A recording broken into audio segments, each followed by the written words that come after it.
Hello. The little baldy, he's gonna have a lot of hair like his mum. See that again?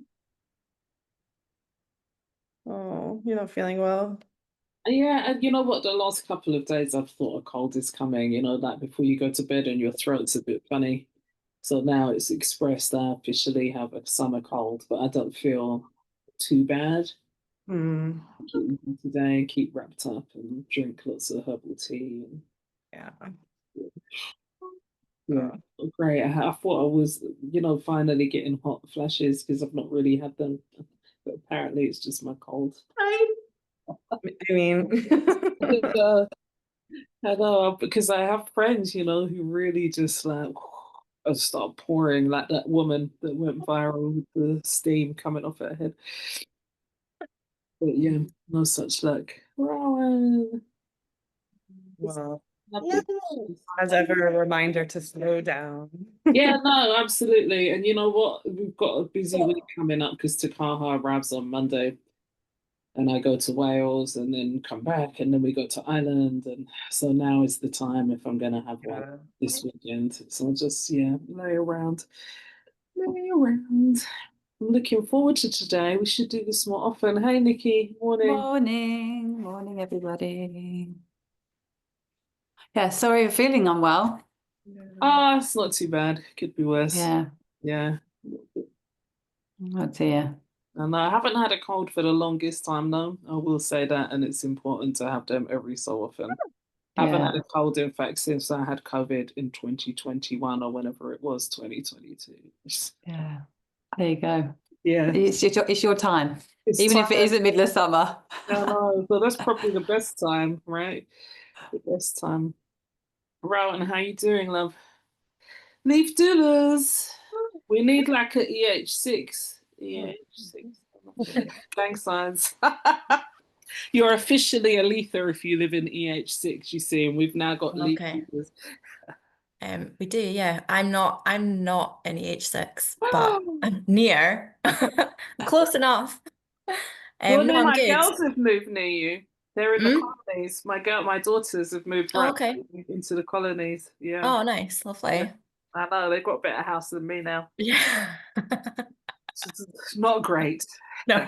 But, Chantal, how you doing? I'm Welcome. fine. Good to see you. Dankjewel. Heerlijk. I'm Really fluent nice in to every be here. language. Everywhere I go, I'm fluent. I mean, I've got like 2 words. What else have I got? Nosbang. That's Nospang. Rotitan. That's about it. What do they all mean? Nosbang Translate. means to like chill. Rotitan, when I'm a teenager, we've got a hip hop exchange with Amsterdam and London, and I'm the only girl, and all the guys think it would be really hilarious if I asked them to get me some Rotitan at the shop. Big tits, basically. Is that right? Big boobs? Yeah. Thankfully, I worked it out and didn't embarrass myself. I did enjoy those times, but it was quite challenging being the only girl with a whole lot of teenage rappers. Anyway, here we are, 10:03. Like 1,000 people signed up, but here are the two. I'm gonna make you an alternate host, Nikki, so that Yeah. when I'm doing this meditation, no, I need to go to your name. You co-host. There we go. I Because I know what's suspect happening, but this my cat is over camera me. is Yeah, Chantal, that was pretty failing. amazing. What was That just Is happening was. it? It's there? like the Matrix. Yeah, Yeah. I saw it as well. I think my camera is just trying to die slowly, but Oh no. it's Bit okay. by bit Still by here. bit. Don't worry. So I suspect more people will join us, but because we're tight for time, I think we get a crack a lacking. So Yeah. we're going to start with a bit of breath work. So make yourself, I like Rowan, that's right. Take a nice hit on the vape. Now we can clear that out. So just settle down, be comfortable where you are. It's best if you're set up for this exercise. We're going to make this so that you can watch back. So if you want to do this again at any point, you can just watch this back. Putting my phone on Do Not Disturb. Oh, hold on. There are lost people in my WhatsApp. No. Right. So just let yourself settle down. Saturday is quite a busy day. But for this portion of time, this hour, you're present here with us, for yourself, for your community. I invite you to, if you haven't already, begin breathing through your nose. And really get a sense of that beautiful triangle. So the air goes in up to the top of your nose and comes back down into your body, into your lungs. Let your pelvis root down.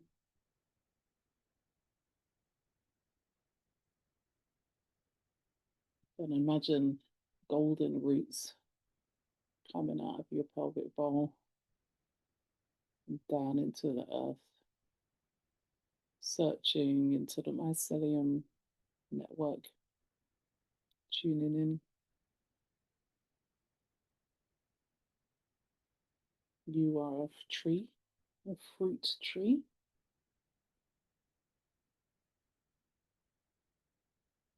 Your body be the trunk.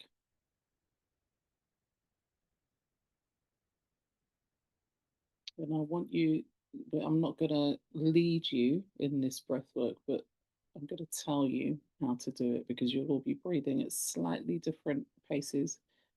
So as you breathe in, I want you to imagine the springtime coming up the front of your body. Spring energy, new shoots, blossoms, buds, first sunshine, dew, daffodils, tulips. And then the pause between the in-breath and out-breath, I want you to imagine summertime blossoming over your head and shoulders. Roots, warm sun, honeybees, sugars. And then as you breathe out, autumn down the back of your body, leaves falling, waste products coming down into the earth, slowly getting ready for bed. And then the gap between the out breath and the in breath, winter in the earth underneath you, rest, germination, recovery, plans and planning. So sap rising up the front with the in breath, summer blossoming and ripening overhead in the space in between the breaths. Autumn, golds and oranges, the highlands, berries down the back. And then winter, resting, restoring underneath.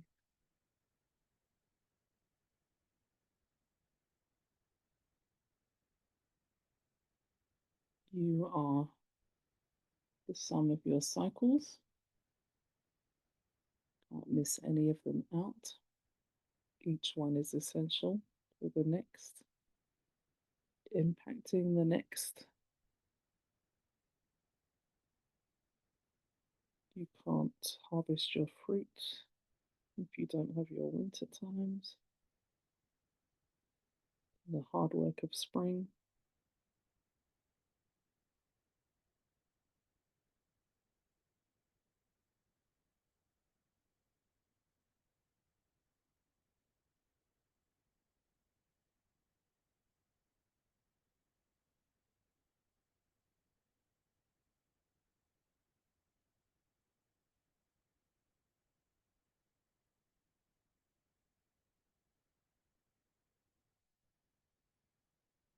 Always makes me really sleepy, that breath, even though it's supposed to invigorate you. So when you're ready, try and wake yourself up a little bit, but slowly. We've got a moment or so for you to come back to life, back to this room. And Tessa taught me that breath, that seasonal breath, and she's going to be, I've just got to organize it. She's sent it all to me. She's going to be organizing some online yoga for us, I believe, a couple of times a week, like one sort of nidra and one more energetic, but it doesn't ever get too energetic. Yoga, it's a lot more about sort of feeling into the body and putting it in place and stretching than PE postures, gymnastic postures. I'm sure you can do that kind of yoga with her if you want, but she won't be doing that for us. And I'm also organizing Rachel to do a Wudang class for us online once a week as well. Okay, right. So winter. Who got winter? I can't remember. Nikki or Brittany? Okay, hold on a sec.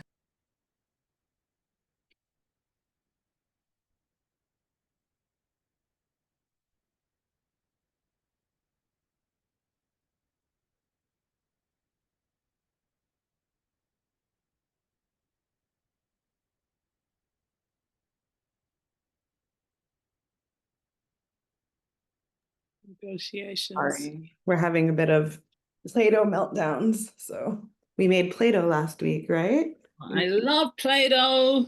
We made Play-Doh with lavender and chamomile, so it smells really Even nice. better. Okay, yeah, winter. I put a poll up last night to see everyone's favorite seasons, and no one chose winter. Which is indicative of so much, isn't it? I mean, I used to hate it. And I think it might be I think it might be my favorite now.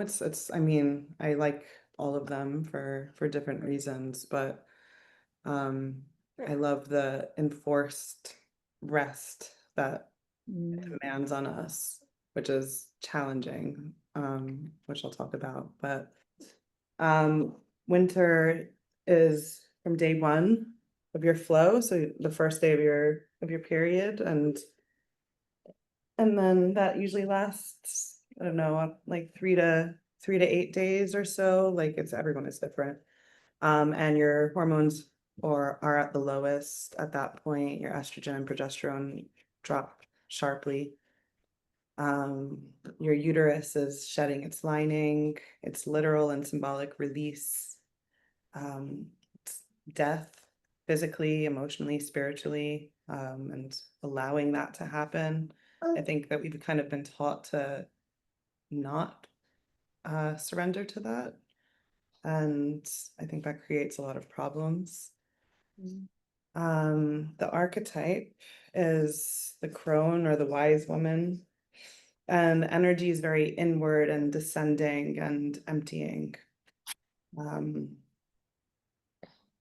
And I think when many of us kind of initiated into menstruating, we were just taught to stay outward all the time. And it's just a lot of problems can start arising that way if you're not listening and letting the energy move in and down. And yeah. The medicine of the season is rest and retreat and unplugging and lounging around and dreaming and journaling and bleeding consciously. Lots of warming foods, lots of warming teas. I love and make my food, my tea in one of these during my period, so then I just throw all my herbs inside. I made like a little sort of condom kind of thing for it for this bit, like with mesh, and then the herbs just stay inside and it just gets stronger and stronger as the day goes on. But then it just means that you just have a constant supply of hot tea. So you can make it for yourself in the morning, or someone who loves you and is around can make it for you. And then you're good. And then you can also, if you're making it really gingery or really, like with lots of, yarrow, and you can use it for compresses as well. So you can pour some into a bowl and put your compresses in there. I mean, we talk all about this stuff on the course and during the workshops. So I'm not going to go into too much about herbs right now because I can, you won't be able to shut me up. That's a happy birthday. Okay, keep going. You're making such a good cake. And yeah, lots of warmth. I have a sheep's wool hot water bottle, which I absolutely adore, and it stays hot like all night, all day. Not hot, warm. Like I've burnt myself so many times with other ones, so this is perfect. It's like, it regulates the temperature, and then you don't need to keep, I used to have to change my bottle every like 2 hours or something, so I don't need to with that anymore. And yeah, no alcohol, that it really, really affects things. And you want to keep refined sugars low. A lot of napping, a lot of yoga nidra, which Nicola was just talking about, is definitely my favorite meditation for most seasons, but definitely for winter. Yeah, well done. Weighted eye pillow to help you kind of tap into that when you're doing that.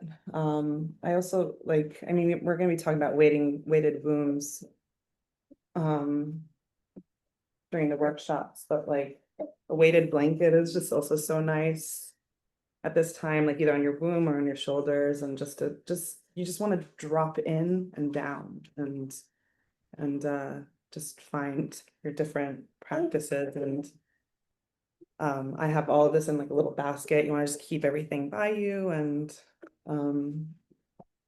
yeah, and some oils for womb massage and anywhere else that you're tense, your feet, your shoulders. Is someone doing the time thing? I just realized like It's quarter past. You fine. You can keep going, or you can finish. Up to you. well, because we're doing 5 minutes yeah, I'll just keep talking. It's so hot here, so we're talking about heat, but Happy birthday, that so yeah, say no, go slow. Which one is You can have rituals like bleeding into the earth or collecting your blood and pouring it onto your plants. That's really connecting to the earth and giving back life. I mean, your blood is full of stem cells and just gorgeous, thick life. Free bleeding is so lovely as well, if you're able to do that. Jericho, then let's not do Play-Doh for a few minutes, okay? If you're gonna get upset. And practicing trust in yourself is probably the most important ritual. And then there's lots of challenges. I mean, you might have a lot of pain or PMS. That's definitely a place that I come from, and it often represents unmet needs. So that's where that trust and that listening really comes into place. And then the culture that tells us to power through things and makes us just really guilty about resting. Patriarchal society, being a mother, we just put everyone else first. And yeah, these are problems that, sorry. Fine. Jericho, can we just take a break for a second? Come back over here, come to my meeting, okay? And then we'll help you in a few minutes, okay? Come to your meeting with some Play-Doh so we can see your skills for rolling Bring it over ball. here. Come, let's do it over here and sit on my lap, okay? It's also because it's really hot right now, so everything is quite mushy. Wow, that is cool. Yeah, Jericho's making a birthday cake, right? Love Yeah, it. I just trying to do it up Put it here. up here. Why don't you come over here? And I wanted to finish this part with just like some introspection because that's what I'm. It's very wet on mommy. It's very what? It's very wet on mommy. It's very wet. It's very wet on mommy. I don't know what you're saying. It's very wet on mommy. Because it's wet. I'm very sweaty. It's very wet on mommy. But what okay, then just do it right here. I did fix it. I did. Okay. This is my biggest challenge. I mean, it was yeah, my biggest challenge once I became a parent was just like, how do I integrate all of this and how do I rest? And now I'm a solo parent and I'm pretty spooked. And these are things that we need to, you know, we need to work with and, just try to implement as much rest as possible.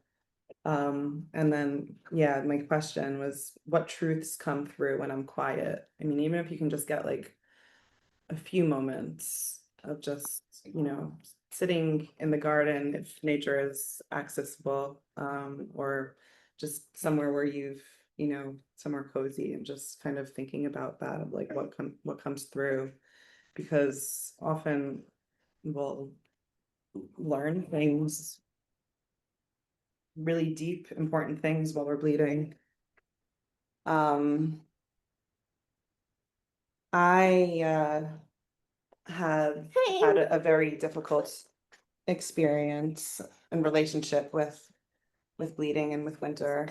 And it wasn't until I really started kind of Jericho, okay, I'm gonna put it away for a few minutes.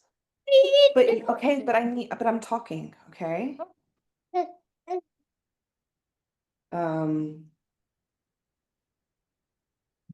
Sorry. Um, yeah, it wasn't until I really started looking at these inner seasons and working with them and really like not feeling guilty about resting that things kind of started to change for me. I have endometriosis and it was, I mean, a lot of you might know this already because we've talked about it on here, but Trying to get it back. it completely ruled my life. The way I experienced it in the past during my period in the past was through a lot of disconnect and pain and misery and depression, like suicidal thoughts. And it really took hitting rock bottom and also becoming a mother to change this for me. There was a lot of notion when I was growing up and in later years that like, oh, just have a baby and it'll get better. And it didn't. Like that first year after becoming a mother, like really so hard. And it was integrating a lot of practices and really listening to myself and dramatically changing the entire way that I live my life and have these conversations that change things for me. Trying to get it back. And Yeah, it's going. I have fixed it again. It's going down. Okay.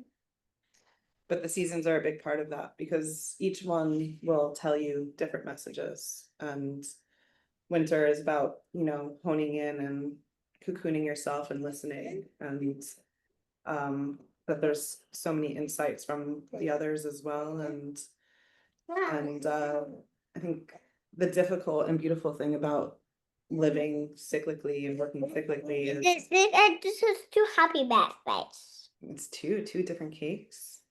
This Um, is no, this just two happy birthdays. Is that things kind of continue, and that's hard when you're in like, a chronic state of illness, but also the way things circle and cycle. It gives you chances to really listen to different parts and make changes that are hugely lasting and, really can strengthen your foundations if you just tune into these different times. Whoa. Thank you so much. Thank you. The whole time you're speaking, all I can think about is that we're not really supposed to do winter on our own. We're Yeah. supposed to have people tending for Yeah. us, right? Making our soup, helping with our children, farm, etc. And now here we are. But I love the idea of a basket, like a basket for each season is a great idea. Yeah, wonderful, really wonderful. Do you have just one and you sort of change it up? Yeah, I just like, because I often use a lot of these different things, like, I mean, in the winter I'll use my hot water bottle. Most of the year I use my hot water bottle pretty much every night. So and like the weighted blanket and stuff. So I'll just kind of like I keep it accessible, and then I just shift what's in it. I love. Thank you also for mentioning the wool. I've got a wool hot water bottle. It makes a lot of difference. I've got the long one, which is great for wounds. Also, it's got a yoga belt on it. I highly recommend. And I actually bought a little stock of them at one point so people could use them for castor oil packing and could use them for lots of things and sore shoulders and whatnot also. Yeah. Real nice. Yeah, because I don't have a microwave, so I've been looking for like one of those long ones. That's a good idea, actually. They're so good. Somebody bought it for my birthday, I think it was, and I'm ever thankful. I send prayers for her every time I put it on, but especially the cold in Scotland on the kidneys. I wear it on my kidneys a lot, but menstrual cramping, and so it's just great, really great. I get in the back, like around the back as well, so it's not just in one place. That's right. Yeah, just for the bottom of your back. Yeah, yeah. Great, thank you. Nikki, who has a wonderful necklace that tells everyone when she's bleeding. It's like a red triangle crystal, which I love. So there you go. You're next for spring. Thank you. Yeah, I do. I actually got the chance to really wave it in my daughter's face the other day, not like in a mean way or anything, but she was like, come and play with me in the garden. And I was just sitting down and I was like, darling, I've got my necklace on. And she's like, okay, that's fine. So the family gets it that when the necklace is on, I'm really going to be sitting down as much as I can. You can never fully give up on your parenting duties, can you? But you can definitely try and minimize them and not do tag in the garden or whatever. So thank you, Brittany. That was really gorgeous. And yeah, you've reminded me about my hot water bottle. And I'm just thinking, where have I left it? I bet I've lent it to like a doula client, a postnatal doula client, and just never got it back. Because I have one of those long ones as well. Yeah, I've got like a little note on my notes that I have for every family that says, what did I lend them? Yeah, good. Yeah, I should have done that. Oh well, it's probably gone. Better get a new one. So I love the practice of the inner seasons.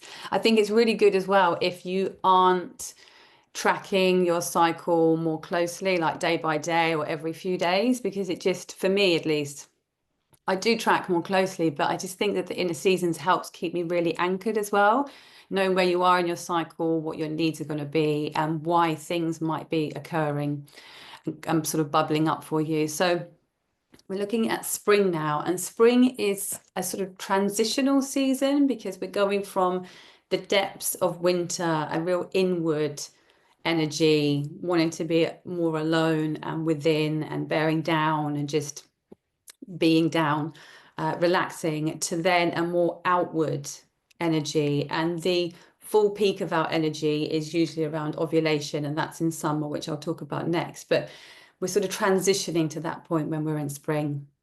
And so spring is typically days 6 to 11, but that is on a average 28-day cycle. But if you bleed for 7 days, then your spring will start the day after your blood stops flowing. And then it continues until a couple of days before you ovulate. So you might ovulate on day 13, 14, 15, 16, 17, whatever it is. So I'm actually on day 12 now. So I have just, I guess, moved into my summer. But I've just been in my spring, so it's quite good talking about it. So my energy was rising. My energy, I always notice a real strong rise in my energy around day 6. And the energy is coming from estrogen production. And it's the groups of follicles that there's a group of follicles that are being sort of matured at that point when you're bleeding, and then one is chosen, and it's that one that you would then release at ovulation, and it's that egg that is releasing the estrogen. So as it grows in size, you just get more estrogen in your body, and that's what gives you this energy. And spring is the archetype of the maiden as well. So it's quite, it can be really playful energy and quite childlike, and you might feel a bit silly. You might want to be more impulsive and feel really motivated to do things. It's also energy of the waxing moon. So if you imagine that the new moon and the dark moon, sorry, dark moon and new moon is when we're bleeding, and then as the moon starts to wax and grow, that's the spring energy. It's also sunrise as well. So if you're thinking sort of 6 a.m., that sort of territory in a 24-hour clock, that would be the spring energy as well. And then it's the first trimester of pregnancy as well as spring. So it's all about new beginnings, a fresh start, joy returning. And it's not to say that we don't have joy in winter, but it's just a different type of pleasure, I think, that we can get in winter. Whereas when we're going into spring, if you think about the earth season, or just how you feel in your spring season of your menstrual cycle, you do perhaps start to feel a bit more joyous in your body. So yeah, playfulness. It's a real planning energy as well. If you've had a chance to really just stop and pause and not do too many things during your bleed, you can then get into your spring energy and start really wanting to plan things and do things and yeah, really action what you're thinking about and planning. And then your ability to care for people also starts to return. So you might notice premenstrually, and then while you're bleeding, you just want to be alone, and your parenting duties, you're like, oh, I just can't do it anymore. You feel really touched out. But then as you go into spring, you're like, okay, I'm back now. I can be in the room with all the kids and, you know, be more present for them. In the springtime, I'd say try and see the world through the child's eyes, like nurturing your inner child, but without judgment, because you might want to do some sort of wacky things like, I don't know, eating more chocolate than usual, or eating jelly, or doing something fun that you wouldn't normally do. And, you know, use that energy and really, yeah, nurture your inner child, because when you do go into summer and your other hormones are at play, you will probably not want to do those things. It's also a season of really thinking big. So anything that you start thinking about, write it down and maybe don't action it immediately. That can come later in the cycle. It's a real planning, think big, wacky ideas, get them all written down. Like if you write blogs, or if you work and you do presentations, or if you have a retail business, start planning stock in that point of your menstrual cycle. But again, it's just about planning and getting the ideas down, because creativity is really strong at this time. And then later in the cycle, you can then start padding out all the details. And, you know, if you are writing a blog, for example, you could do the framework in spring and then pad it out in your summer season. So I have historically always felt really unstable in the spring. So I think it's a blend of the rising energy and just wanting to start doing stuff again, but then the guilt of not doing a lot in the in my winter. So it's been a learning curve for me, and it's something that I definitely haven't mastered. I still find myself, if I have an idea for my business, I want to share it immediately without thinking things through, and that's just my impulsive maiden energy that's trying to take over, and you don't want to let that run amok too much. And it's worth being mindful that your energy for each cycle, just like your energy in the day, like you're given a currency, let's call it a currency of energy in your spring. So after you're bleeding, and you've got that currency, you need to budget it over your whole cycle. So don't spend it all in spring. Don't say yes to all the party invitations that you're getting. Or, you know, the work events or the whatever events, and then you're going to spend all of your energy, and then you're going to be exhausted come your inner autumn, your sort of PMS territory. So just trying to be really mindful and spending that wisely. It's also a time for sensual and sexual pleasure to return. So the libido can return. If you didn't feel sensual or sexual or aroused during your bleed, it can start to come back. And again, that's because of the hormones. So estrogen and testosterone start to increase, especially in the second half of your spring as you're approaching ovulation. So you might find that with all the juices that start flowing and sort of cervical mucus that you start to produce, that you start feeling more sensual and sexual as well, and your libido starts to return. So in the inner spring, there are certain things that you could do that maybe you didn't want to do or couldn't do when you were bleeding. So stuff that I do is I map out my cycle if I didn't do that when I'm bleeding. So it's a good time to start doing that at the beginning of the cycle. So that is where you get out your diary, and if you know roughly the length of your cycle, you can then start mapping when your next bleed might be, when, if you experience PMS, when that might be, when you feel like you might ovulate, or the days around ovulation, just so you can start having a bit of structure and a bit of forward thinking about what might be occurring over your cycle. Checking your breaths is really important, and the time to do that is in your inner spring. So a couple of days after you stop bleeding, if you examine your breasts yourself, then that's the best time to do it. Again, take it easy. You're in the planning phase. Preserve your energy. And just always think about the gardening metaphors as well. So in our spring, we are planning, we're planting seeds, we're sowing them, we're nurturing them. We're not expecting anything too big and grand at that point in the cycle. Yeah, set intentions as well. It's a really good time to be setting our intentions for that cycle, or even longer cycles, just thinking about that. So yeah, it's a real sort of planning phase. And yeah, just emerging slowly as well. So you may find that mid-morning that your energy is really high, but you might find first thing in the morning you're still really tired like you were when you were bleeding. So just finding your feet gently and slowly, and just always thinking about when bears come out of hibernation, like, you know, they sort of go out and come back in, and just take it really slowly. Don't emerge into the world as soon as your spring energy starts, because yeah, you can just burn out and use up all that energy that you've been sort of growing and protecting while you were bleeding. So yeah, that was what I had to say on the spring side. Nicola, I don't know if you have anything. I think that's me. Yeah, but I've got summer. I think that's perfect. Yeah, I can roll it straight into summer now. Yeah, let's go straight into summer. Perfect. So yeah, so summer. What's that? Oh, sorry. So yeah, summer. So summer, inner summer begins at around day 12. Again, this is all based on an average 28-day cycle, but what you experience is really unique and important to you. And so what I'm going to talk about here is, again, is my experience, and it's experience for a lot of women. But I do also know that there is for some women, they actually experience a progesterone intolerance. So for them, after ovulation, so once we've ovulated, that's when we start producing progesterone. If we don't ovulate, then we don't produce the progesterone. So if a woman has ovulated, and the egg is released and the follicle then turns into the corpus luteum, and it's that produces the progesterone, some women actually have an intolerance to progesterone. So they actually have a PMS type reaction during their inner summer. So when a lot of us, we're feeling great and calm and quite relaxed, and for some, they're actually having a really tough time with it. So if that's you, or if you feel like that's somebody that you know that could be experiencing that, that's what it could be. It could be a progesterone intolerance.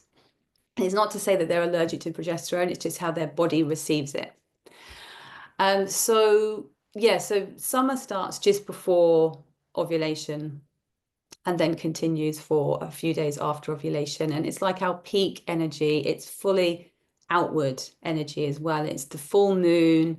It's peak summer. I mean, you wouldn't think it's summer right now. I don't know what the weather's like where everybody is, but in London it's absolutely miserable today. But I mean, it has been hot. It's boiling out there though. It's hot and sticky, isn't it? But just pouring with rain. But we do need it. The garden needs it, so I don't mind too much. And you know, having these days, it just reminds us that we should be spending time indoors, right? Not outside every day until 10 o'clock at night just because the sun's up. So they're quite good to have these days. But yeah, so inner summer is our peak energy. And when you look at the hormone chart, you'll notice that all of the hormones, all the key hormones are really high at this point to help with ovulation, and then progesterone takes off on its own little journey as well during inner summer. And it's a sort of midday energy. If you think about the clock, midday, lunchtime, we're always generally full of energy as well. And it's the second trimester. So we've gone through the first trimester and we're feeling good, energy's rising. So that's where we are. The archetype is the mother or the creatrix. Women are always mothering someone or something. It doesn't have to be children. We may not have had children, but we have businesses, relationships, hobbies, careers. We're always nurturing and creating something. It's also a sort of hot, fun, full-on, less sleep time as well. We have the ability to juggle lots of things, and we're serving others generally in this season as well. So we're living life in full bloom. And so, yeah, there's we've got, yeah, like the kids and the projects. And it just feels easier to juggle all of those things as well. And generally, again, I'm going to speak about the sort of general inner season hormones. So progesterone, it creates a buffer for our stress levels. So our brain really needs estrogen and progesterone. And when we have progesterone, it makes our brain a lot calmer, and it creates this buffering system so we can actually cope. We can multitask more with ease. We can mother with ease. And we just cope with a lot more stress, more resilient to what life is throwing at us. And it also brings a calming influence as well. It's a lot of stability, those hormones. So we're less erratic and less impulsive. We've got a more logical, rational, grounded feeling for us. The juices are in full flow with cervical fluids that are being produced, and that can help us feel quite sexual and sensual as well. So this could be a peak time for libidos for a lot of people. So there are some shadows. So living in the summer energy can be really tiring, and it can lead to burnout. So it's really important to learn your inner seasons and honor them as much as you can, because trying to live in the patriarchal model of output 24/7 is really not good for us. It's not good for men either, but especially not good for women. Don't plan your diary in your inner summer, because you will just say yes to absolutely everything, and you'll fill every available minute that you've got. And interestingly, we actually have about 10 days of feeling energized and good in a cycle. And if you imagine the average is 28 days, that's 18 days of potential inward energy, quite low energy, not wanting to see people. So it's kind of unbalanced in that way. So it's really important when you're planning your day-to-day to build that in as well. So the superpowers of this are expression and communication. So we don't realize we're doing it, but we're very attractive to everybody when we are ovulating and in our inner summer. We're more intellectual. If you've got to do a presentation or ask for a pay rise or do anything, try and plan it during this part of your cycle. It's because it's very outward and expressive. And we're just calling people in, we're attracting people. And and I wrote here, asking that person out on the date as well. So you just have a bit more confidence in you, a bit more like, spring in your step, the wind is in your sails. So yeah, asking that person out on the date as well could be a good time to do it. And I think for the summer, my self-care regime is just always trying to be mindful that, with every high there has to come down, it has to come down again. So just trying to find that balance, eat well and rest, and not live like it's full summer all the time. Just trying to find that balance. Yeah, that's amazing. Thank you. There's a great study somewhere from about, I don't know, it's probably about 20 years ago now, and somebody looks at strippers and how Mm. much money they earn, and they earn, I think it's 6% more, something like that, when they're in their summer ovulating. Yeah. Yeah, I read that as well. It's so fascinating, isn't it? Fascinating, because it's what they're letting off, but also how they feel. They're dancing better, different, Yeah. right, in that time, because they feel better about everything. It's amazing. I'll have to look for it and read through it again. Now it's 20 years later. Thanks, Nikki. I've got the favorite one, autumn. Well, it's the most challenging one, right? But um, I was thinking about what Western society says about it. PMS, PMT, she's crazy, she's intolerable, fucking hate her, women, like the men's movement now, a chorus of this. Like when she's premenstrual, forget about her. When she's perimenopausal and beyond, in fact, once she's even a mother, forget about her, unless she still looks like a teenager. So here we are. Autumn is beautiful. People travel all over the world to experience autumn, right? Even though it's a bit chilly and unpredictable, and there might be rain and moldy fungus and so on, the canopy is beautiful. And I find women in their autumns extraordinarily beautiful because they're actualizing their authentic self. They are no longer able to tolerate, they are discerning, and that's it. It's time for the truth, party people. So what's happening, this is happening right between, once ovulation is done and before bleeding, so your progesterone rises. And I love, if you've never read Maisie Hill's work, you must go off and do it. She describes progesterone as Solange Knowles in The Lift, when she's beating up Jay-Z because he's been cheated on her sister, and she describes Beyonce as estrogen, more like smiles and glitter and service and so on, because she came out of that lift, right? Hollywood smile like nothing had happened. So this is the time for that, yeah, big sister, slightly violent if someone violates you, big sister. Over that time, by the way, if you're consuming alcohol, it stops the progesterone getting into your cells. So this is the time, if you're gonna forego alcohol for your cycles, it's this point in particular. Traditionally, people start on that alcohol again as they start bleeding in countries that use alcohol medicinally to just kind of almost increase the flow, relax you, and so on. Um, Also, if you're trying to build a healthy womb lining, so if you have a history of loss, you're trying to conceive at 50, this kind of thing, you want to try and really limit alcohol use in that week.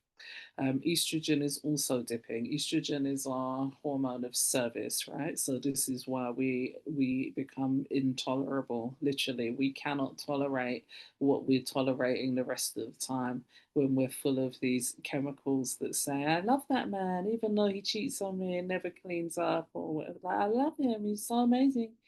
Trust me, my age, everyone has divorced their husband. Literally, not one family I know has made it. The estrogen is gone, and they're like, "Get the fuck out of my house."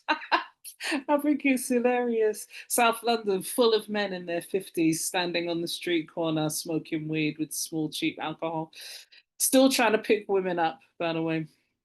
So you cannot be in service in that same way.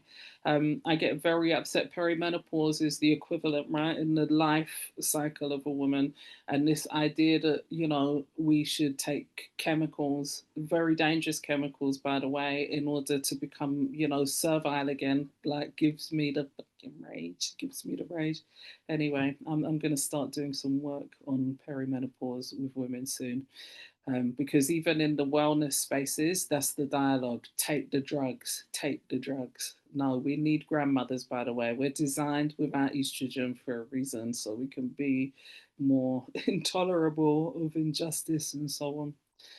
The energy is beginning to turn inward at this point because you're so challenged by what you're normally tolerating: teenagers, partners, difficult parents, workplace, and so on. So if there's ever a moment to, go part time for the week, it's now. You're very, very sensitive, but what's happening is also you've got increased clarity. You're seeing the reality, so you're not oversensitive. You're just, the love goggles are off, the estrogen goggles are off. So it's a kind of no more bullshit time. Like, I can't take it at this time when you leave your socks on the floor when I've spent 28 years asking you to pick them up, right? That kind of time. So it's a time of sorting and discernment and truth telling and letting go and all of these good things. Harvest time, right? It's harvest time. You reap what you sow. I say this to my sons all the time. What you sow, you reap in it when they're in their autumn time. If you can manage to bring home some flowers, do a little foot massage once in a while from time to time, that week there's no problem. It's no problem at all. That's then a woman that says, I'm really sensitive right now. I'm finding things hard, but like, give me a hug and can you make that soup for me?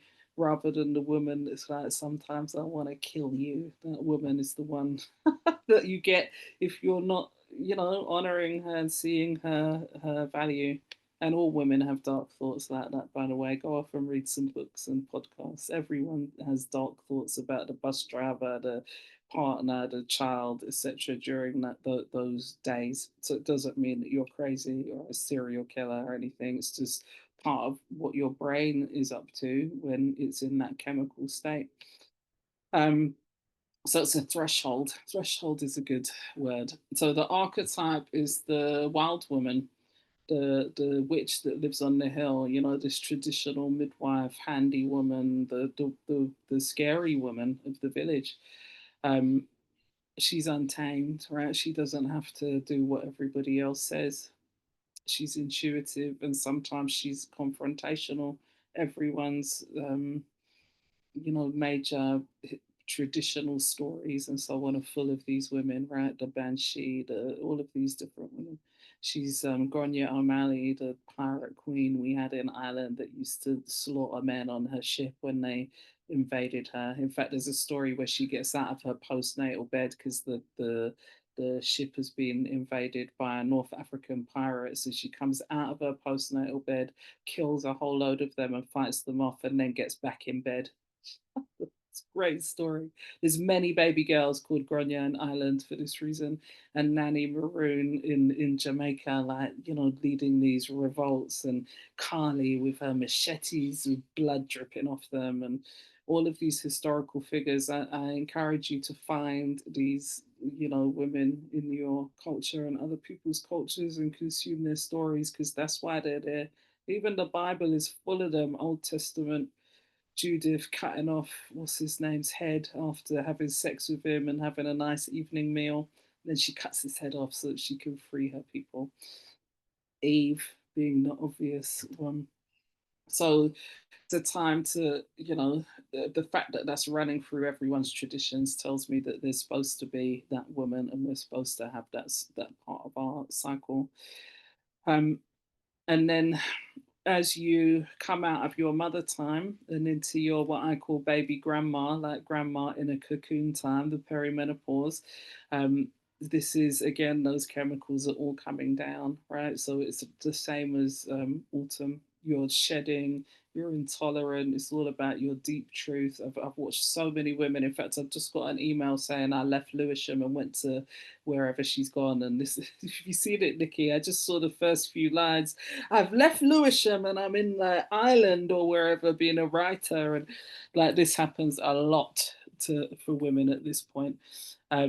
She is more sensitive and raw, but she's also more powerful. So please encourage your friends that at this age and your elders, if they're running into the doctor to have their womb cut out and to be given a whole load of chemicals, to seek out people like us so they can go through the process with some remedies and some listening ears and love and so on, because we're trying to form a nation of grandmothers.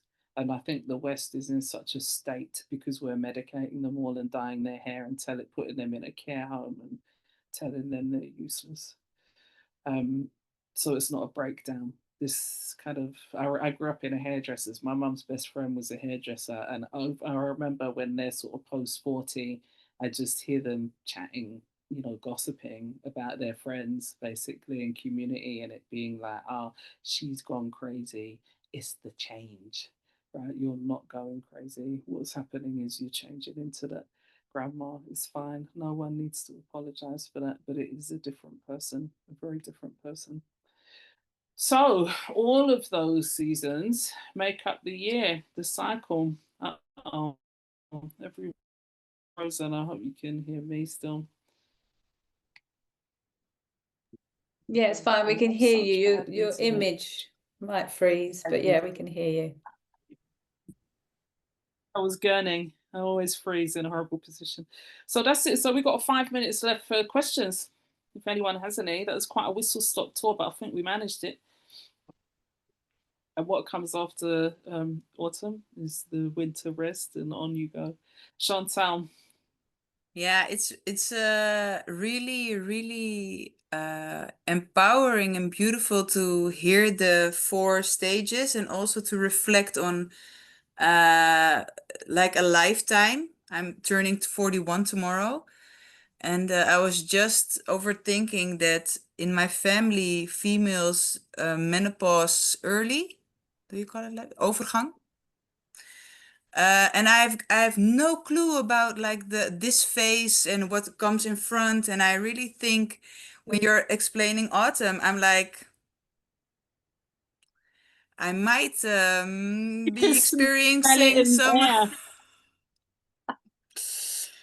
air. So this is really, it's really giving me food for thought to yeah, and also really nice to have the different types of handouts to even more so be conscious about my cycle and to take care of myself. So thank you for the information, all 3 of you. And yeah, giving me food for thought. Amazing. Great. Great. You can with each, like it's almost like birth, you know, and pregnancy. With each, you're coming out of one season and into the next. Like now we've passed midsummer. There's just the tiniest scent, right, of autumn coming. The berries are maturing. Like we've picked our first bowl here, the bit that's got the sunshine. There's tiny little edges of brown on some of the leaves. There'll Yeah. be like a cool day soon, right? You notice this in Scotland way more because I always used to think like, oh, August, that's the summer. This not really, is it? We're past midsummer going into autumn. So it's the Yeah. same with perimenopause. Like those of us that are in it or through it, we start to see it from the over 35s basically, but the over 40s, they come in your house crying their eyes out. They can't stand their teenager, blah, blah, blah, their mum, this, that, and the other. And you're just like, the eyebrow is just up, like, okay, okay.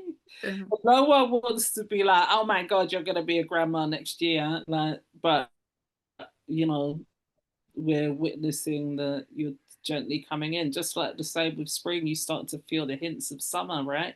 You'll have one Yeah. blazing hot day. You'll be sat outside Yeah. in t-shirts and then it will be cold again.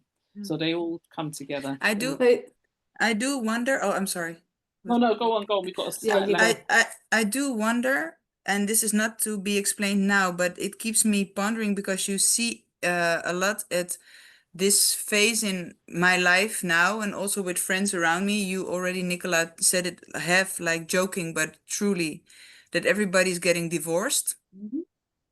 I find it really difficult to navigate those hormonal changes also in a month, cyclical, but also in a lifetime, and to still stay connected with my partner or to not be like to ease into a next stage instead of the what I see around me, the just like a leaf turning, and then a woman takes off and leaves the man, and the family home is broken. It's so explosive, Yeah. also. And that's what I also keep thinking, that yes, the changes in hormones also in a month, but how to like make it more soft, that it's not so dynamic in a household. I mean, I always say to the dads, you need to know whether you can love all of those women because you are 4 different women during the month. which is great actually for a male mind, particularly because they're constantly cheating, looking at porn, looking at a woman's ass on the street, etc. So for women works well for a lot of male minds, you know. But if you can't love all those four women, you're going to be rejecting part of a internal family. It's not going to work. And then the same through life, because what happens is, you know, we're in our sort of spring, summer energy, aren't we? Busy, like, you know, having sex, dancing, getting drunk, going out all the time. Then we couple up. Then all of a sudden, your missus is now a different person because she's full of pregnancy hormones. You've got to be loving her too, right? That is still, well, one, the Yeah. mother of your children, so you better love her. But like, this is the thing, it's a selection of women. It's a selection of women. And we have very little control over that. And we've been told to, and we've medicated it with, you know, the pill and whatever. But actually, every single one of those is you, including when you get to that point where you're like, you know what, man, fuck you all. I'm going to paint in Tuscany.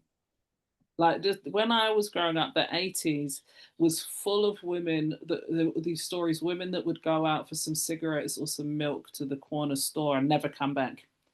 And I used to think that was crazy, like serial killers and whatever else. Now I've got going through that process, I completely understand it. And you Wow. just Yeah. walk out, and you know, we thought they were dead, right? They're not dead. They're living in a caravan in the Highlands, living their best life, growing berries or something, knitting socks, so on. So Thank yeah, you. they need to Beautiful. be in love with all of the, yeah, all of the women, all the women that we It's are. given me There's, an there's, idea for next year. We should do a session on this, shouldn't we? Partners and families, and yeah, yeah, yeah, because they need it's to such a join in. good, And I meant yeah, to say when I was, you know, going in on the men's movement earlier, there is also, of course, a counter men's movement, right? My socials are full of my wife's going through perimenopause. This is what's going on for her. This is how I'm going to support her, or, you know, look after your partner when she's bleeding and so on. So yeah, we need it. It's very yeah. foolish, man, isn't it? That's like, you're crazy. You're crazy. Every month for like how many years are you gonna do that, son? Like, Yeah. you No, but it's really realize that sad. you can run a bath and actually cook like a man over those days. Like, yeah, Yeah. okay. I could talk But about it's this really, endlessly, and I'm aware it's 11 o'clock. I think we could yeah. all talk about But it endlessly. yeah. Um, we welcome you. But Chantal, by the way, go on, Chantal.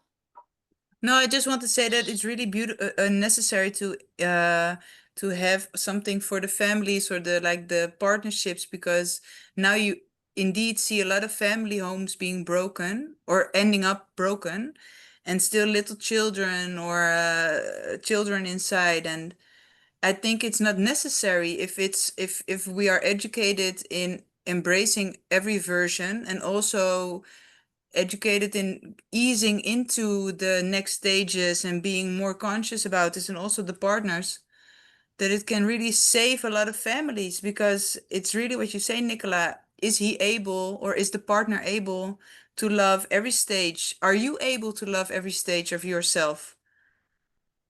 So, Yeah, Beautiful. Yeah.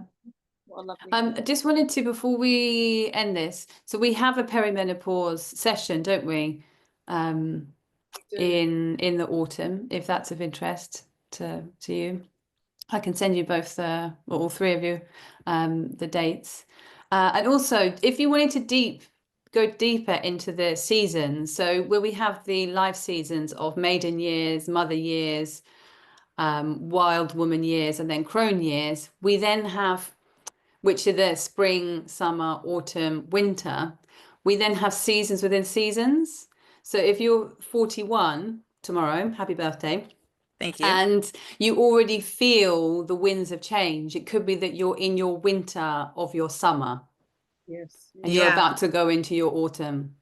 So if yeah, you draw it out, and then, you know, and then you can divide your quarters down into 4 more sections, and you can really map it out where you are and what beautiful. you're Thank you. feeling. Yeah, great.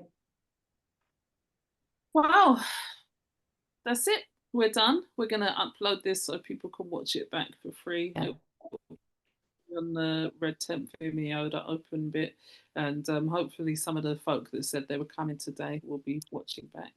This is a taste of the menstrual medicine course, so be in touch if you want more details. You can just come to the in-person bit or take the full course. Chantal is our host for Holland.